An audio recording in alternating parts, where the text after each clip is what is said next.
Hey everybody, what is going on? Serial Overdrive here, and today I'm going to be showing you guys how For Honor runs on the lowest settings and discussing sort of low system specs that are required to run this game. So first off, I'm running on a higher end computer, but if you're looking for like a 720p 30 FPS experience, you can run For Honor on a Core i3 CPU or Pentium 2, so like pretty much any CPU. As far as graphics card, that's what really matters. It's got to be a GTX 660 or higher, or a Radeon HD 6970 or higher. So anything that's in that like RX series, anything that's an R9, that's going to work fine. An HD 7000 series, that'll run fine.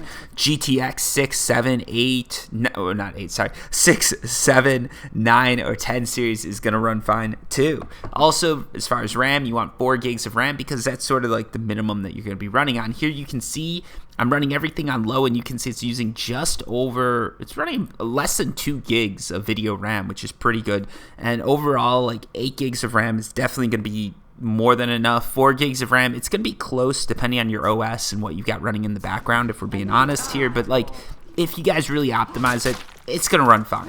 Also, if you guys are wondering, can my system run this? Feel free to comment down below with your system specs. What I really care about is the graphics card and the RAM. Post those down below and I can let you guys know how this game is going to run on your computer. I can't tell you the FPS or anything like that, but I can give you guys an estimate of like, will it run, will it do this? For those of you wondering too, if you're looking for that 1080p 60 FPS experience, again, this is running everything on low, so it's going to look like what you see in this video.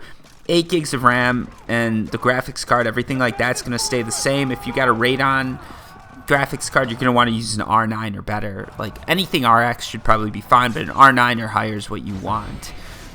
Like I've said in other videos, I did like a high spec review of this game too.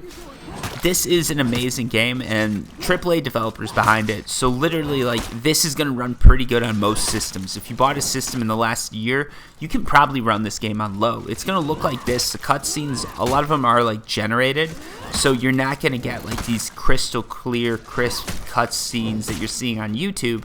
You're going to get something that looks like what you're seeing in this video, and it's still pretty good in my opinion. Like, look at this.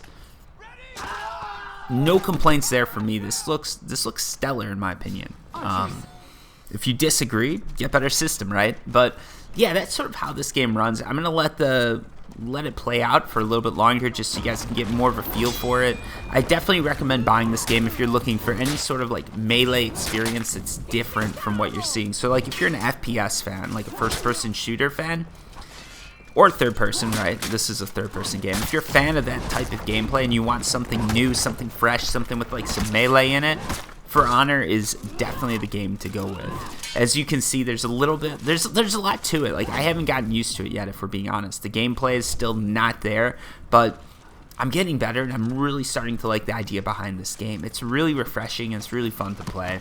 The storyline seems to be amazing. This is literally just from the first part of the campaign, so nothing spoiled here. No spoilers whatsoever. I made sure of that. And I've played a little bit deeper into the campaign, and it really is pretty cool. I like it, at least. So, yeah, that's sort of all I've got to say. Again, if you guys want to know if this will run on your computer, just comment down below with your system specs. I do this for a ton of games, so I'm pretty used to it. If you could, a subscription or a sub always helps on YouTube. It just helps me get some traction, helps me get noticed. A like helps too. I'd appreciate it, especially if you guys are commenting down below with your system specs. But if you don't, you don't. I get how it is. I get that you don't want to mess up your feed or anything like that. So anyways, thanks for watching, and until next time, peace.